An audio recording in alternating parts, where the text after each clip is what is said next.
All right. I wonder what kind of theme music we could get away with and not get sued. What do you think? Like just Tron? I'm sure. You know? I'm sure there's some type of elevator music we can do. No, I was thinking about like still stealing something from Oh, somebody. just straight until we get the cease and desist. Like, Yeah, like keep it yeah, right. I feel like there's a bunch. We could be just talking to ourselves today, but we try to do the show at the same time, and it isn't necessarily supposed to be watched live. So if you have comments and stuff, you can put them in. But if you want to chat later, we're welcome as well. You can catch us after the game. See, a stream Um, sale, you got to be there because you got to be the claiming, right? Like no that's big right. deal. This, especially being a pre-order type thing, and it's Yeah, open until tomorrow night yeah. at 6 p.m. You got Catch us when you 24 can. hours, baby. It's all Yeah, good. yeah, flex in, no problems. So welcome one, welcome all to the popular between me and Richie Sunday night activity of final orders due. Mm-hmm. We would like to turn around and highlight things that we're being offered. We're going to buy some amount of them, but Oh you yeah. can always turn around and raise your hand and say, hey, don't miss this one for me, and grab it ahead of time. That's not the button I want. That was way ugly. Sorry about that. You do not need my enlargement. But you can join along and, like I said, place orders online at iwantmorecomics.com, or Old Slot members, please do log into your portal and be able to place all your requests from inside there. All of the same things, plus a few others. Old Slot benefit is that you could request in some ratio variants, some things like that. So that is Mm-hmm. something that's a little bit extra there. So use the portal for that. But tonight, we're going over the generic stuff that you don't have to have secret special access to. What you got, Richie? There's a few things I'd like to chat about. We will start with some number ones, and I think then we'll move into a couple second prints, then some crossovers. I have a few variants to look at, and one or two trade paperbacks, and even something unique. So let's start with Boom Entertainment as they jump on the craze of, obviously, we have Baby Grogu, which is huge. There has to be Baby Garfield as the next big thing. So Baby Garfield number one, it is a 4-part mini. It looks adorable. I think it's going to be a blast for anybody that's into Garfield. And it's going to be a unique order. So I do think that if you're part of that group, if you would consider yourself a Garfield fan, now's the time to jump in and make sure you don't miss this miniseries. He's got a cowlick. I'm not sure he's going to have the same attitude that he is when he becomes a little bit older. I would like to know the origin event of when he decided it was lasagna at all times. Yeah, I feel like we're going to just really investigate that and be able to dig deep into the mythos. Mm-hmm. Then we kind of talked about this last week, but it is up today. It is now on there from Dynamite Entertainment. Disney Villains is getting Gaston. He Yep. is getting the Disney Villains treatment, and what a treatment he deserves. I can't wait to see. I think this one has a huge shot of being just ridiculously funny. And I think even from the A cover, you can kind of tell like he's like turned like made into like this gorgeous version of himself. So I think through his perspective lens, he's much more handsome, and probably it's going to be from that visual point, which I think is fantastic. So It's called narrator bias, right? Like yes, you that's get exactly your right. version of the world. I think that makes a lot of sense there. Greg Pak and Fred Van Lente are writing, so we are not talking about the Yeah, chop liver here and all this. This is heavy hitters that are going to explore an idea here. I do believe this is a 5-parter. That's where most of the Disney villains have been going, is 5-part series for that. And I don't think I would have spotted it right away that this is lyrics. no, not right off the bat. No. Not right off the bat. I like the polish on it. Mm-hmm. I like the look on that there. So definitely one there if you are in the Disney fandom. I do think that's a unique one to take a look at. Next up, we jump over to Oni Press with a special, but it is a special of Cult of the Lamb, which I cannot tell you how quickly we sell out of these bad boys. It's another just one of those niche IPs that everybody loves. It's a video game IP, and Genuinely, the second they start to find out it exists, there's about 32 different phone calls I get about this comic. I already can see into the future, and I know I'm going to get this phone call. Do you have any Cult of the Lamb specials? So if you would like it and don't want to miss out, this is the time. This is your bell call. Pick it up right now at your leisure. Get a couple if you want. You can until 6 tomorrow. The Rian Gonzalez, both variant and foil version of the variant should be pretty good. And I already had plans on this for us to turn around and put out 50% more orders on, because we have been getting beat up by this. Welcome to the show. Appreciate you tuning in. And show is interactive, guys. Feel free to ask questions, point out stuff. We will chat and go. We do have a list of things we're going to cover here, but actually today there might be a little bit extra room because the number one list is a little bit lighter than. It's a little light. Yeah. So which is good because it's a lot of important though. So a lot of stuff that I feel like is hot enough that will disappear by the weekend. So make sure you're paying attention. Yeah. Next up, we're going to go over to Mad Cave Studios with a new number one by Laura Hudson. It's called Exploit Number One. It's kind of a story of a rundown magazine, Riot magazine, and an author who basically gets all this information from a secret of a tech billionaire and then puts out the article because they have nothing to lose. And that just sparks a huge huge resurgence of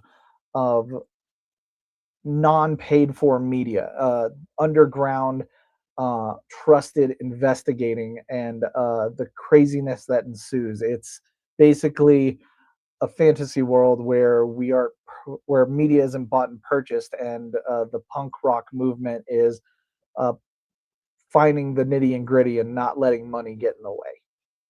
Interesting. Yep, very interesting. I think it'll be a really cool first issue pickup. We'll see if the story can carry you through to the next one. Cool. All right. Let's jump over to Marvel first, because in Image, it's going to be I Told You So. Over at Marvel, we have an Imperial Guardians number one by Dan Abnett. This is coming out of Imperial and kind of focusing on the cosmic arena of Marvel Universe. We have a new Guardians, and it features a lot of really crazy, overpowered people like Darkhawk or Cosmic Ghost Rider. Either way, should be pretty amazing. I think it'll be great with Abnett behind the wheel. And if you are on Imperial, I think you want to jump on this next. Yeah, that's an all heavy hitter kind of team here. There's nobody who's going to finesse their way into anything. No, no one's talking their way out of this. No. This could just be called brute force and not have a problem at all there. That is right. It's very right. I do like the Talavera variant that I showed first with the Cosmic Ghost Rider. Agreed. And it's a character that has a lot of area there. I have a lot of faith in a book like this because I am massive fans of Dan Abnett, Andy Lanning, and this is Abnett at the helm. Him doing Cosmic is just the perfect answer. Peanut butter and jelly, man. It's easy stuff. Yep. No problems there and all this. So I love what he plays with. He always goes deep in on characters.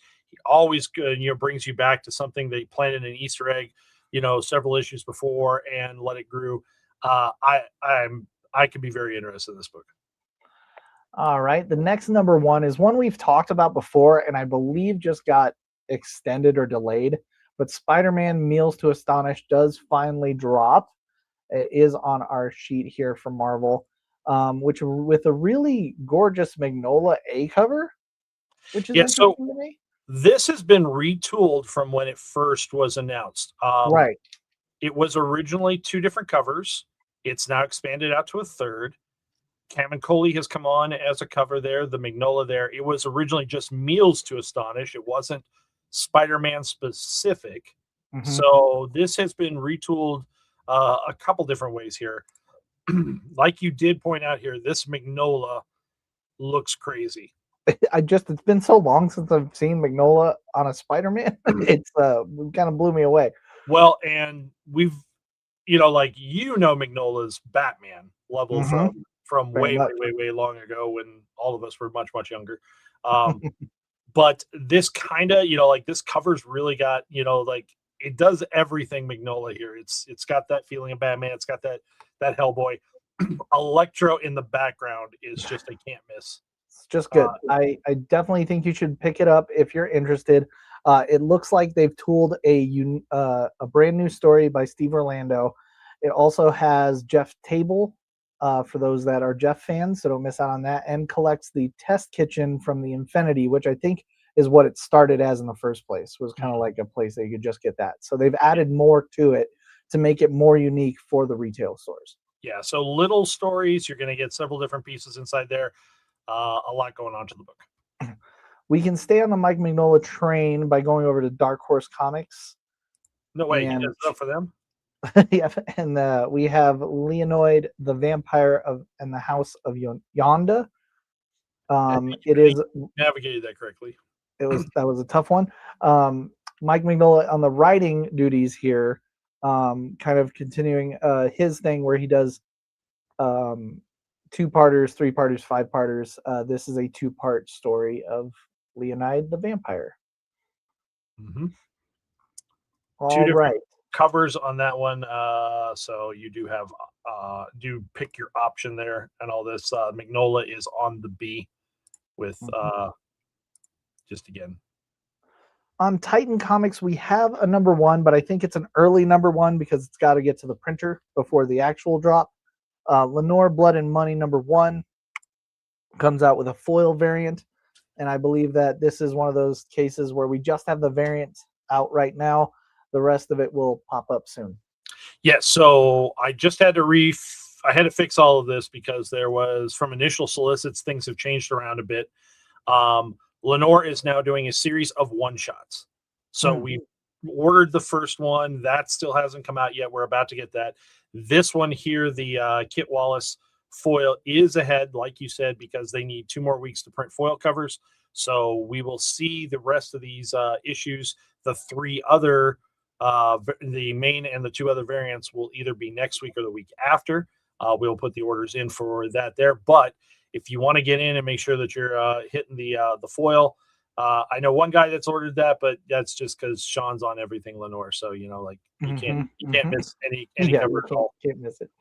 If you have never tried Lenore, I would absolutely say you need to try Lenore.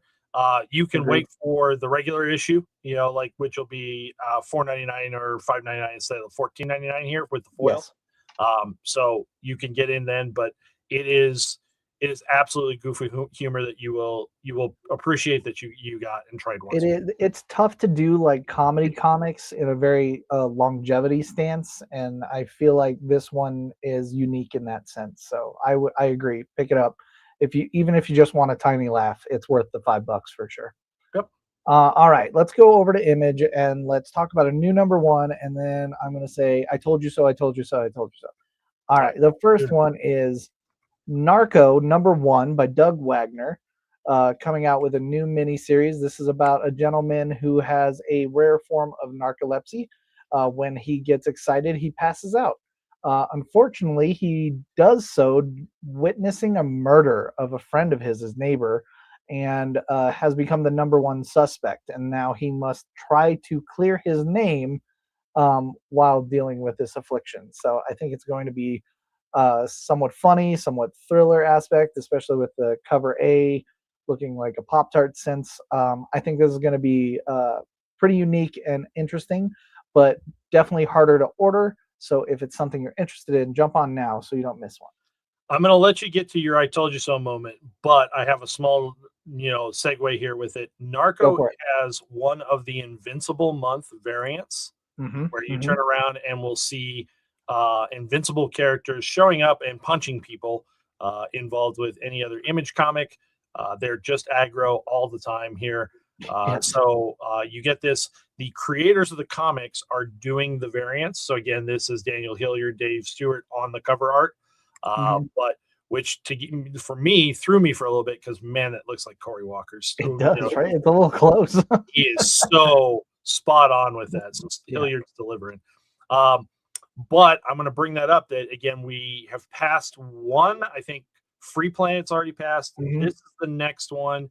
And then it's really going to start piping up after this week with additional ones. I think I was just going to double check here. We do have one for Walking Dead. Oh, there is a second one for Walking Dead. Yeah, so why don't you click on the crossover real quick? Yeah. There you go. Because that Walking Dead one might be, I haven't seen them all, but this one might be one of the best. I am going to be putting all 35 up on one page. You can be able to click it from the main part of the website so that you can see and track what's going on there. There are 35 different Invincible month variants. They almost everyone just is top tier, but we talked about how this one is so special because there's a connection between these two characters. Yes, these are both the characters from Kirkman's world that Jeffrey Dean Morgan played in the live or cartoon version of the shows. So that's unique to put them both on the cover like that. I don't know another scenario where they'll run into each other, but if I was a person that was looking to get an autograph from Jeffrey, I think this would be one of the most iconic covers to get. Are you okay with who drew this cover? And then all outside of that, just put all that, throw that all in the trash, right? Just the fact that Dave Finch is doing this is epic for me. I love it so much. The artwork on it's fire. He put the work in on this cover to me, and it's fantastic. I think it just shows. It speaks for itself in general. You don't want to miss it. If you're going to get one, I think this is one to get, but you definitely don't want to miss it if you're trying to pick them all up. Yeah, this one I do know I'll be ordering a little bit more on, but it is going to burn out pretty quick. And the last Invincible connection here. Yes, I had that on my list too, so we can talk about it. Yeah, how do you got Image doing a Marvel book on a facsimile edition? It's just weird, right? Just crazy. Right. Yeah, interesting. There is a point in time that Robert Kirkman was writing a lot of books for Marvel, and when he was writing on Marvel Team Up, specifically issue number 14 back in 2005, 2006, he brought Invincible into the Marvel universe for a team up. And it was a unique team up because he didn't just put them in the universe. It was a tie-in to his own story. He actually does reference it in Invincible. It's so good. Which is all unique. Put together. It is a very difficult book to get your hands on today. So it is a great book that they turned around and did a facsimile edition. But not only that, let's just quadruple, sextuple down on that. You get your main, but how are you going to pick between your variants, man? Good luck. Eric Larson's, absolutely. The Savick is great. Mark Bagley. Has Bagley ever done these characters? It seems like it matches there, right? I think he's dabbled. Otley comes in. And then to cap it all off, the Todd father is doing a Spider-Man cover. Unbelievable. It's been a while. It's been a while. Spider-Man. So getting Todd with all the intricacies of how he draws Spider-Man, and he did not chintz on this. He did not. You can tell he's a good friend of Kirkman's. Yeah, he spent a lot of time here. Every one of these, by the way, is colored by Dave McCaig. So it's consistent. They all fit. They're done well. Oof, it's very, very good. I've had a couple orders come in already I need them all. Yeah, I mean, I don't know how it would not be a bad buy to get them all. With facsimiles, that can kind of lead into what I would call like other printings. And there's going to be a new second printing coming out. And it is of a comic book that I tried to tell all of you about. You were all here. We can go back. It's recorded. We can all go back. And you can listen to Keith and I talk about, hey, you should probably look at this. It might be a big deal. Brett Bean's kind of a big deal. And it's going to come out of nowhere. And lo and behold, boy, did it. Dork sold out within, I think it was probably 1 or 2 o'clock in the afternoon on what, Thursday? So I think it was last early Thursday. Thursday. Yep. Yeah. Early. Oh yeah, it was 10 in the morning on Thursday that you and I were talking. And by that point, within 24 hours of its release, it had jumped to $35 at a competitive market price. That is crazy. I mean, I am all for it. I love the comic book world and market, and I love when things get popular, and I like that. That's good for the business. But boy, do I feel bad when people come in and they're like, "Oh man, do you have this comic called Dork?" I hadn't heard of it. I just kind of look at them like, "What do you mean you haven't heard of it? What do you mean you haven't heard of it? What am I doing right now talking to you guys about when you say you haven't heard of it?" I will not accept this answer anymore. You did know about Dork. You 100% knew. And now it's a $35 comic. So for those of you that listen to Keith and I, congrats. You saved almost $28 just by listening to us go, hey, this might be worth it. You should probably pick it up. You know? And now they're gone, man. You just can't find them. They are sold out everywhere. And it's so much so that we are getting a second print. So I again tell you, I think this thing has legs. It's probably a good idea if you're going to be a full collector to pick up the second print and pick it up before it jumps up like Absolute Batman or any of that other nonsense. I'm not saying it will, but I think it's a good idea to make sure you pick up your copy. And if you didn't get to read Dork, this is your shot to do it at a way lesser than competitive market pricing. This is next week's conversation. Yeah. Okay. But actually, this is way off. No, it's next week. We order on this next week. Yeah. But oh man. Is that how? As an orc? It's amazing. Look at all that. I see Conquest. I see Battle Beast. Alan. Oh, it's so good. It's so good. So anyway, I'm really happy. Those of you that did get on Dork, I'm happy for you. If you're not listening, now's the time to start. Tell your friend to, if they go, how did you know about Dork? Send them to us. Let's get everybody taken care of. Or you could sell your own stock tips. Yeah. You could have bought 3. We did not know it was going to be 35. We just knew it was going to be sold out. We knew it was going to be sold out. That's what we knew. And that, by the way, so you know, when you knew it was sold out, why didn't you order more? Well, we had subscriptions and orders for 4 copies. Yep. I ordered 30. Yeah. He went hard on it. It's the same thing that happens with Absolute Batman. Every time Keith tells me the number, I'm all, what? And then it's all gone. Yeah. Yep. All right. So from there, we have a few things I just thought we'd highlight. We did the Marvel team up. So what I'd like to go over is to DC Comics. There's a thing we didn't talk about last week because we ran out of time, and I wanted to bring it up this week. Batgirl number 17 has awesome covers all around. There's some really, really great ones. But one of the ones I wanted to focus on is the one that's called Symbol Variant. Symbols do not sell well at this store. That is not opinion. That is an objective fact. We have the data. Symbol variants do not sell well. So bringing them into the store is not a good idea for us if we're trying to keep the lights on. Okay. That said, I know that there are people that want to collect symbol variants, and you're not wrong. They're awesome to have them all in a row and together. And we want to sell you that comic. The way to do that is this final orders due time. This is the time to order that to make sure you get one, because if we even have it represented on the rack, it will be very minimal and has a huge, huge possibility of selling out. It has nothing to do with our opinions on the matter.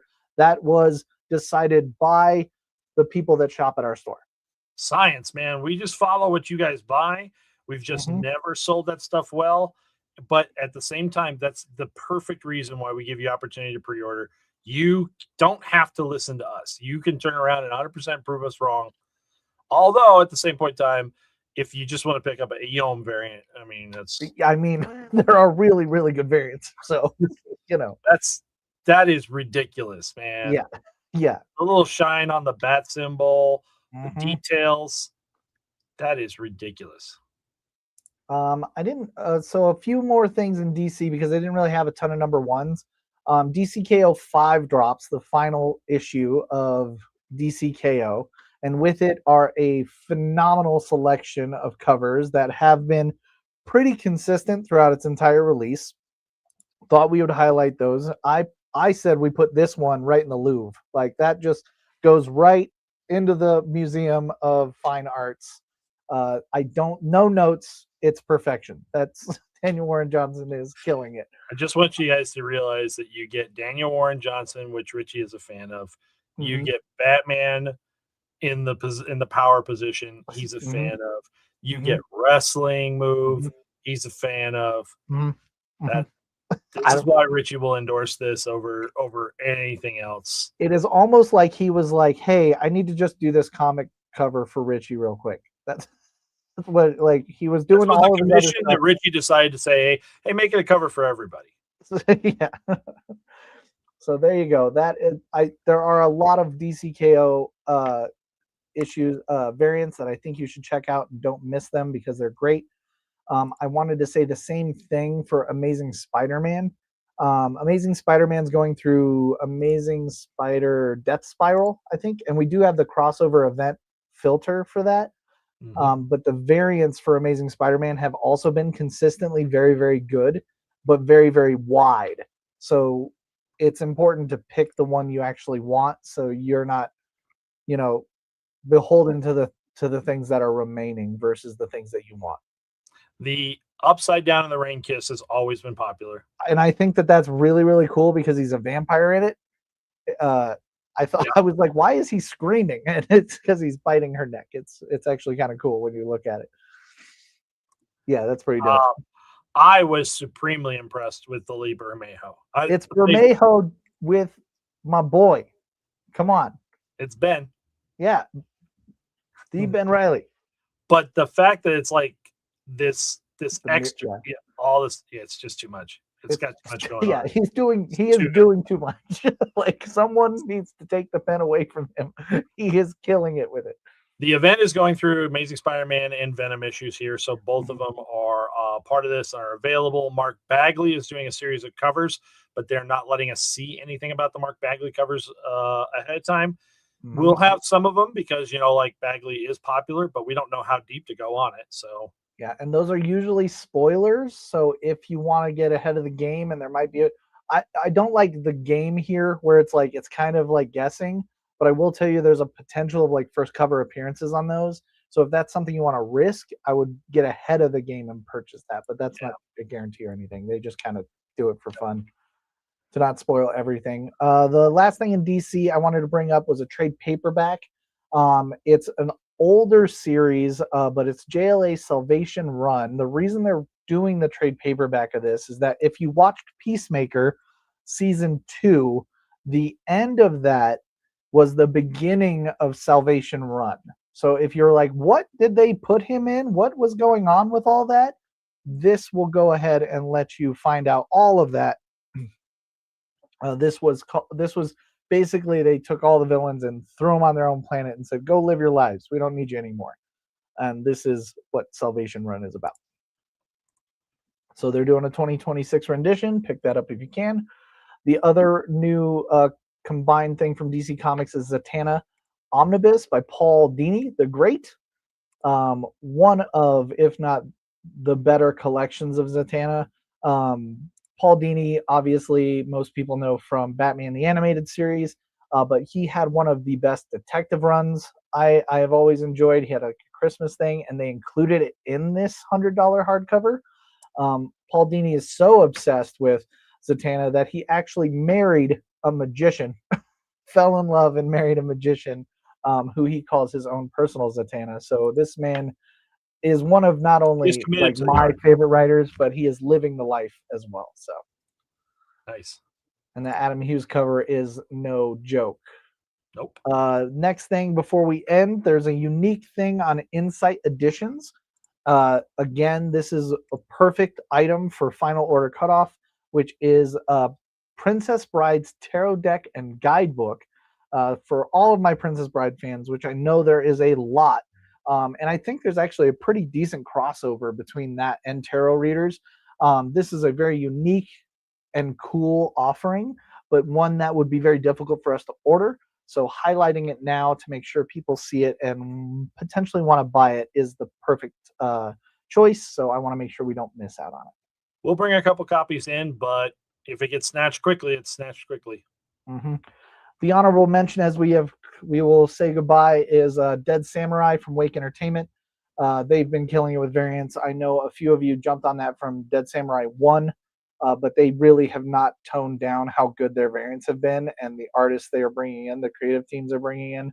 So I've heard the stories very, very good. But honestly, the covers are just worth the price of admission. So if you're looking to grab one of those, pick them up because they also will be limited on our rack. They're also one of the highest quality print, like paper stock. Yeah, really nice. that's very true. Stock. You would think from like an independent it wouldn't be, but they're putting all their eggs in this basket for sure. Yep. Well, there you go. We made everything. We can get you back to all of your nachos and festivities, or you're just watching us late after all that festivities have already happened, and you're in taco coma and all that from all the good eats and all this. I want to go find some food myself. But thank you one and all for paying attention to us. Orders are up until 6 p.m. tomorrow night on the website, or hold slots, use that portal. You get better information inside there.